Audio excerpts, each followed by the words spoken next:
Assalamualaikum warahmatullahi wabarakatuh.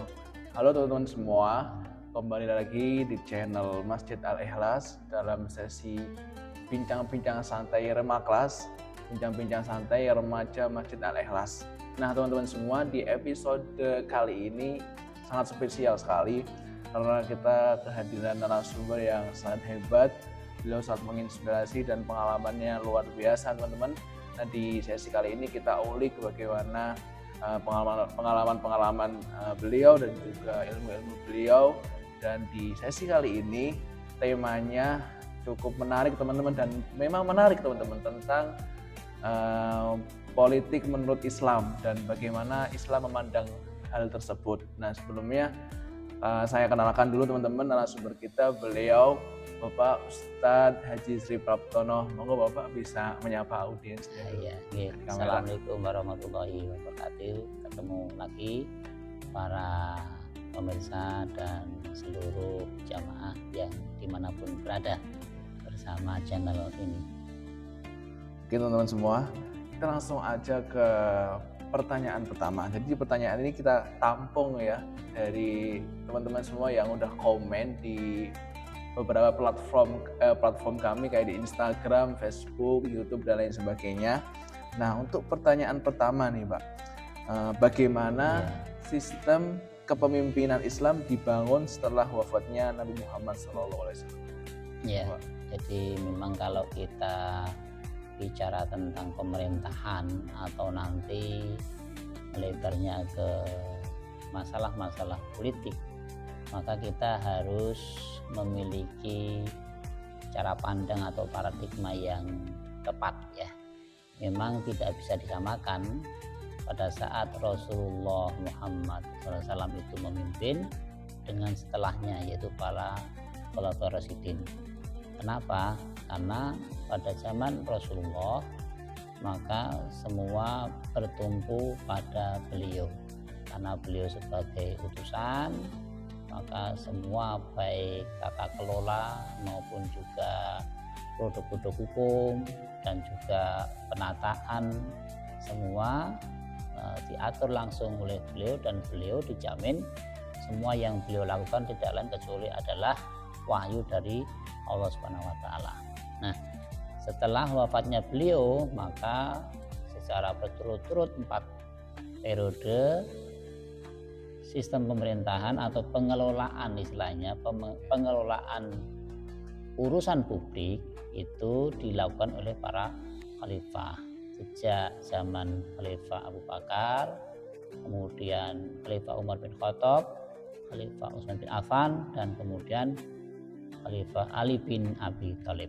Nah, sesungguhnya ada satu hal yang perlu kita pahami bersama.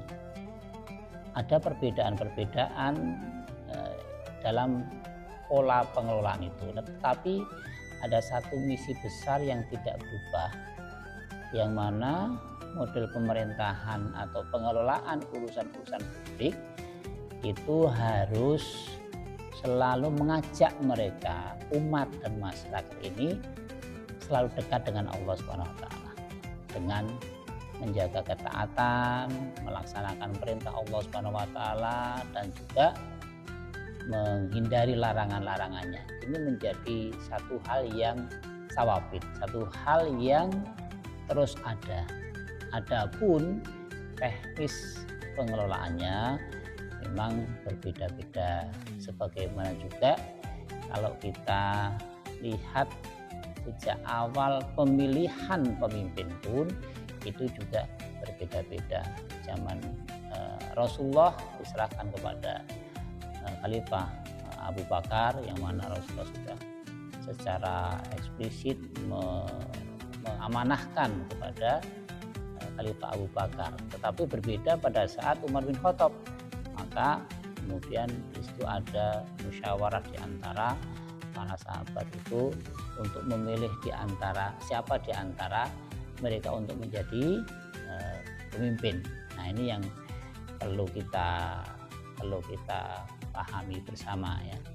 Maka kalau kita lanjutkan, sesungguhnya ada 2 hal yang perlu diperhatikan. Yang pertama adalah visi misi itu sendiri, artinya nilai-nilai yang diperjuangkan.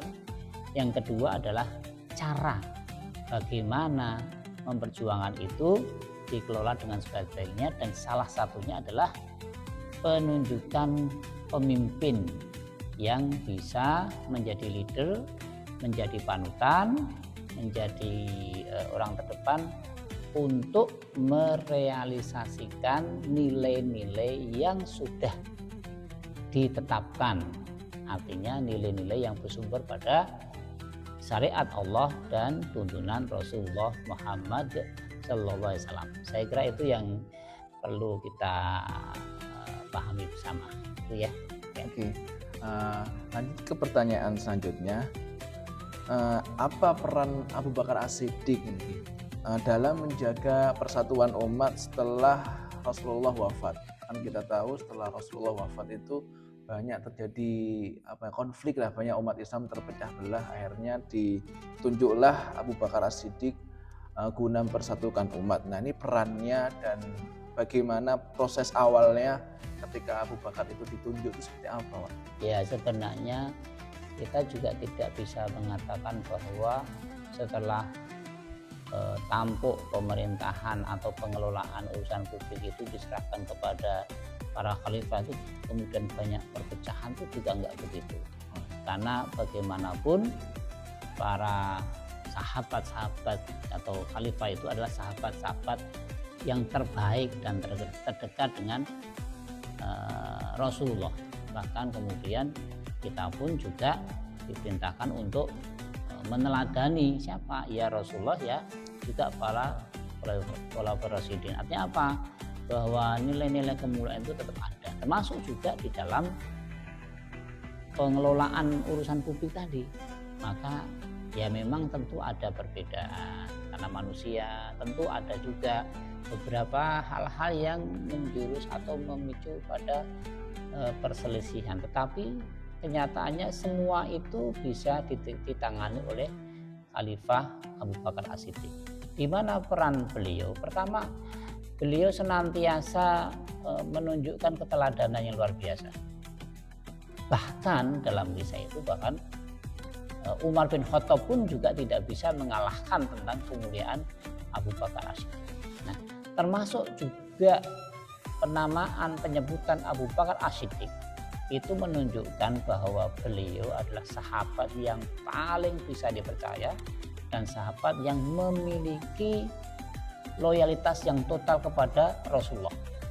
Saya kira ini bisa kita baca banyak dalam sirah-sirah itu, bagaimana hal-hal yang dilakukan Rasulullah pada saat itu yang seakan-akan dianggap tidak masuk akal, tapi selama itu keluar dari Rasulullah maka beliau percaya, beliau membenarkan, beliau sami'na wa ata'na. Nah, hal seperti inilah atau karakter seperti inilah yang kemudian sangat luar biasa ya, dicontoh ya pada zaman itu, termasuk juga menjadi sebuah kekuatan yang luar biasa. Jadi dengan ketaatan, dengan ketulusan, dengan kejujuran beliau itu menjadikan para sahabat, menjadikan masyarakat atau umat pada saat itu percaya. Inilah satu hal yang penting. Jadi kalau kita bicara masalah pemimpin dan kepemimpinan, satu hal yang penting adalah masalah kepercayaan, masalah trust ya. Kepercayaan dari umat kepada pemimpinnya dan pemimpin kepada umatnya itu sudah ditunjukkan oleh Abu Bakar As-Siddiq. Yang kedua, bahwa Khalifah Abu Bakar As-Siddiq ini tidak segan-segan atau tidak tanggung-tanggung kalau beliau itu berkorban.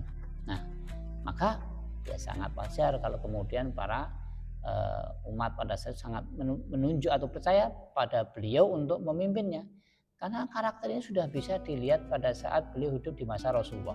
Ya, betapa beliau mengorbankan seluruh harta bendanya, ya, seluruh kekuatannya, seluruh ilmunya dan sebagainya itu untuk perjuangan Islam.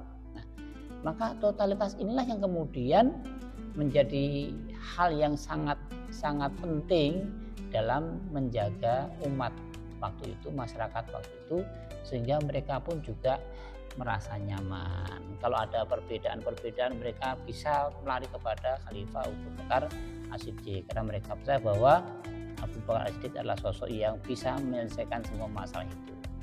Seorang pemimpin yang memiliki totalitas, seorang pemimpin yang mau berkorban dan melayani.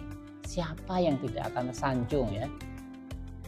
Kalau seandainya mereka memiliki seorang pemimpin yang memang mereka memiliki semangat melayani yang luar biasa seperti itu. Saya kira ini hal-hal yang penting yang bisa kita ambil atau kita contoh dari Khalifah Abu Bakar As-Siddiq, sekaligus menjadi faktor penting dalam menjaga umat pada saat itu. Ya, Oke, kita lanjut ke pertanyaan selanjutnya, teman-teman. Berbicara tentang prinsip keadilan nih, Bapak. Ya. Kita tahu prinsip keadilan menurut Islam itu adalah hal yang harus selalu menjadi nilai-nilai sendiri. Nah, ini bagaimana prinsip keadilan yang diterapkan oleh Khalifah Umar bin Khattab dalam menjalankan pemerintahannya? Ya, sebelum kita membahas bagaimana Khalifah Umar bin Khattab itu menerapkan prinsip-prinsip keadilan, kita pun juga harus tahu bahwa sesungguhnya keadilan itu merupakan manifestasi dari ketakwaan. Sehingga dalam Quran dikatakan i'dilu huwa aqrabu littaqwa. Berbuat adillah, karena sesungguhnya adil itu dekat dengan takwa. Artinya apa? Kalau orang bisa adil, berarti dia sedang menerjemahkan atau mengimplementasikan semangat takwa. Padahal takwa itu adalah sebuah sebutan ya, sebuah karakter yang paling mulia bagi seorang muslim di situ ya. Ini kalau kita bicara tentang keadilan dan ketakwaan itu. Nah, bagaimana kemudian Khalifah Umar bin Khattab di dalam banyak kisah atau cerita, maka beliau dalam menerapkan hukum itu tidak pandang bulu. Ya. Bahkan beliau sempat juga mengancam ya gubernur ya pada saat mereka melakukan tindakan sewenang-wenang kepada masyarakat rakyatnya begitu. Artinya apa? Di hadapan Khalifah Umar bin Khattab maka hukum berlaku untuk semuanya. Ini menjadi satu bukti bahwa keadilan di masa Khalifah Umar bin Khattab betul-betul terlaksanakan atau terimplementasikan dalam kehidupan sehari-hari. Nah, juga di dalam masa Khalifah Umar bin Khattab dengan kekuatannya, dengan ketegasannya, maka keadilan itu telah menyebar sehingga zaman Khalifah Umar bin Khattab ekspansi Islam itu luar biasa ya, cepat sekali, bahkan bisa sampai 2/3 dunia itu ya bisa mulai merambah ke berbagai tempat. Kenapa? Karena sesungguhnya keadilan itu menjadi kekuatan yang luar biasa, dan keadilan itu tidak lagi memandang siapa mereka, dari mana mereka, ras apa mereka, tetapi keadilan itu dilihat dari bagaimana Allah menyediakan syariatnya yang berlaku untuk seluruh manusia. Maka ketaatan Khalifah Umar bin Khattab dengan syariat Islam itulah sesungguhnya yang menjadikan beliau bisa adil yang luar biasa. Dan keadilan itu tidak dipertanyakan lagi, karena keadilan yang beliau terapkan adalah keadilan yang bersumber dari Quran, keadilan sesuai dengan sifat-sifat manusia. Nah, ini akan berbeda dengan sekarang ya. Keadilan, oke, keadilan, tapi keadilan menurut siapa? Dengan cara seperti apa? Nilai apa yang diusungnya di situ? Nah, sehingga banyak sekali perdebatan. Ya, mungkin ini adil bagi si A, tapi tidak adil bagi si B, gitu kan? Adil bagi para penguasa, tidak adil bagi para rakyat jelata. Kenapa? Karena mereka mengartikan sebuah keadilan sesuai dengan versinya masing-masing. Nah, Khalifah Umar bin Khattab itu menyontohkan kepada kita bahwa pada saat kita bicara tentang keadilan, berlaku adil, maka pastikan bahwa sumber keadilan itu dari aturan Allah, yaitu syariat Allah. Saat itulah maka kemudian keadilan tidak lagi diperdebatkan, tetapi keadilan bagaimana cara menerapkan, mengimplementasikan, dan insya Allah kalau keadilan itu bersumber pada syariat Islam, maka sesungguhnya manusia akan mendapatkan keadilan yang hakiki, yang sesungguhnya. Nah, begitu. Oke teman-teman, kita sampai di pertanyaan terakhir ini, pertanyaan terakhir. Berbicara tentang berbicara tentang kepemimpinan, tentu kita juga akan membahas tentang politik Islam segini. Nah, kira-kira nih Pak, nilai-nilai politik apa yang bisa kita ambil dari sejarah pemerintahan Islam yang masih relevan untuk diterapkan dalam berkehidupan berbangsa dan bernegara di zaman sekarang ini? Ya. Jadi kalau kita bicara tentang pemimpin dan yang dipimpin, itu kita akan memulai dari akar katanya. Hadis menerangkan kulukum ro'in wa kulukum mas'ulun an ro'iyatihi. Kalau kita tarik menjadi bahasa Indonesia, ro'in dan ro'iyatihi. Ro'iyatihi berarti apa? Rakyat. Jadi antara ro'in dan ro'iyatihi adalah satu kata, satu akar kata. Antara pemimpin dengan yang dipimpin itu satu kata, satu nafas. Tapi berbeda pada saat kita bicara tentang penguasa.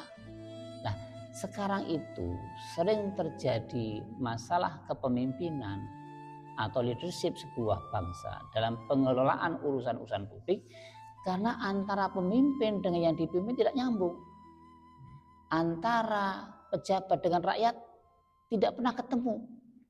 Padahal kalau kita bicara tentang ro'iyati, rakyat itu harus nyambung dengan yang memimpinnya. Artinya ada satu nafas. Nah, maka diterangkan bahwa betapa indahnya kepemimpinan dalam Islam itu pada saat seorang pemimpin melindungi rakyatnya dan pada saat rakyatnya selalu mendoakan pemimpinnya. Itu kenapa begitu? Karena mereka satu nafas. Di mana nafas itu kita dapatkan? Pada saat mereka sama-sama melihat semua problem, semua masalah-masalah kehidupan itu bersandar pada Al-Quran dan Sunnah. Nah, kalau tadi diterangkan mana yang relevan, semua relevan, semua relevan. Syariat Islam atau aturan Islam itu sangat relevan sampai sekarang. Nah, tinggal bagaimana kita kemudian mendetailkan ataupun menguraikan hal-hal apa sih sesungguhnya yang perlu diterjemahkan dalam politikan sekarang. Ya. Sebagai contoh ini, salah satunya adalah seorang pemimpin harus bisa meneladani. Ini yang pertama. Nah, jadi ada konsistensi antara ucapan dan perilaku. Maka Allah menerangkan kabura maqtan indallahi an taqulu ma la taf'alun. Sungguh besar murka Allah kepada kamu yang mengucapkan tapi tidak melakukannya. Ini inkonsistensi. Maka seorang pemimpin itu harus konsisten. Bahkan dia harus memberikan contoh yang sebaik-baiknya. Ini berlaku untuk semuanya, apalagi para pemimpin-pemimpin politik sekarang ini. Yang konon katanya kalau kita udah bicara politik itu kesannya apa? Kotor, buruk, perpecahan, ya, dan semua hal yang negatif. Kenapa bisa demikian? Karena pada kenyataannya politik itu tidak disandarkan pada sebuah keteladanan yang baik, gitu ya, pada sebuah nilai-nilai yang baik. Maka kemudian banyak yang mempersepsikan bahwa politik itu menjadi seperti itu, kotor. Kenapa? Karena mereka jauh dari Islam. Nah, ini yang perlu kita cermati. Yang kedua, ada kepastian hukum, kepastian aturan. Di mana kita bisa mendapatkannya? Kalau zaman Rasulullah, maka semua fatwa selesai di hadapan Rasulullah. Karena Rasul adalah sumber hukum. Rasulullah adalah utusan Allah yang semua yang dilakukan berdasarkan pada wahyu Allah SWT. Maka kebenarannya mutlak. Setelah itu, bahkan sampai sekarang, di mana sesungguhnya kepastian hukum itu bisa kita dapatkan, maka di dalamnya ada musyawarah, syuro, wasawirhum fil amri. Nah, dan bermusyawarah kamu dalam semua urusan. Nah, pada saat fatwa tunggal Rasulullah itu tidak ada, maka sesungguhnya kepastian hukum itu ada pada musyawarah itu sendiri. Ya. Ini menunjukkan bahwa tidak ada satu orang pun yang mempunyai kebenaran mutlak. Maka mereka harus bermusyawarah satu dengan yang lainnya. Nah ini tadi ya, yang pertama bahwa bagaimana politik Islam itu harus menghadirkan para pemimpin-pemimpin yang baik, yang kuat, yang bisa diladani. Yang kedua adalah bahwa politik Islam itu harus bersandar pada sebuah aturan regulasi yang mempunyai konsistensi. Dan konsistensi itu bisa kita wujudkan pada saat kita bisa melakukan musyawarah dengan sebaik-baiknya. Tentunya ini bukan musyawarah sebagaimana Fir'aun dengan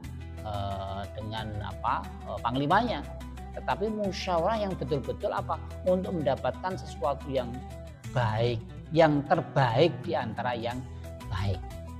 Nah, implementasinya adalah kalau kita bicara tentang bagaimana politik Islam sekarang, maka harus dibangun dengan semangat bermusyawarah, bermusyawarah satu dengan yang lainnya. Wasawirhum fil amri fa idza azamta fatawakkal 'alallah. Bermusyawarah, mendapatkan aturan-aturan yang disepakati, aturan yang benar. Setelah itu fa idza azamta fatawakkal 'alallah. Kalau sudah laksanakan, berazam, maka tawakal kepada Allah Subhanahu wa taala. Saya kira itu ya, untuk kita bicara tentang masalah politik, bagaimana yang perlu kita kembangkan sekarang. Oke teman-teman, nah tadi itu teman-teman, jadi kita penting sekali untuk belajar tentang politik, karena memang politik ini sejak dari zaman Rasul itu sudah menjadi bagian dari agama kita, termasuk dalam proses pemilihan kepemimpinan pada eranya sahabat, era Khalifah Abbasiyah, Utsmaniyah dan sebagainya. Itu politik sudah menjadi bagian dari nilai-nilai agama kita. Maka penting buat kita generasi muda teman-teman untuk peduli, untuk belajar tentang politik menurut Islam, dan kita harus terus memperkaya keilmuan kita agar kita semua bisa terus memberikan manfaat yang seluas-luasnya bagi agama kita dan bangsa kita. Nah terakhir nih Pak, closing statement atau pesan buat anak-anak muda agar dia bisa lebih produktif, lebih bisa memberikan manfaat yang luas untuk agama dan bangsanya. Kita bicara tentang bangsa, kita bicara tentang negara, kita bicara tentang politik, dan kita bicara tentang urusan-urusan publik. Artinya apa? Artinya bahwa umat Islam tidak cukup hanya dia mengatakan bahwa saya seorang yang soleh, tetapi umat Islam harus bisa memberikan manfaat yang sebaik-baiknya. Saya kira ini juga penting, sangat penting bagi para generasi kita, generasi Islam, yang mana tidak cukup hanya istilahnya itu mempersolek dirinya sendiri, tetapi dia harus senantiasa berorientasi bagaimana dia bisa menjadi orang-orang yang bermanfaat, termasuk juga di dalam perpolitikan. Yang kedua, kita perlu menguatkan lagi masalah sumuliyatul Islam, ya, bahwa Islam itu kafah, menyeluruh, sempurna. Kalau kita melihat dari hal ini, maka di samping tadi kemanfaatan, bahwa Islam itu mengurusi dalam semua hal, ideologi, politik, sosial, budaya, pertahanan, keamanan, itu menjadi bukti atau implementasi dari kemenyeluruhan dan kesempurnaan Islam. Maka menurut saya sudah saatnya umat Islam, generasi muda harus memahami hidup, memahami Islam seperti itu, bahwa seluruh kehidupan yang kita miliki itu harus diatur dengan Islam, dan saat itulah maka kita bisa mengatakan al-Islam ya'lu wa la yu'la alaih. Islam adalah tinggi dan tidak ada yang bisa menandingi ketinggian Islam itu sendiri. Saya kira itu ya, kalau kita bicara tentang Islam, umat Islam, politik, budaya dan sebagainya. Oke teman-teman, kita cukupkan sesi bincang-bincang santai pada episode kali ini.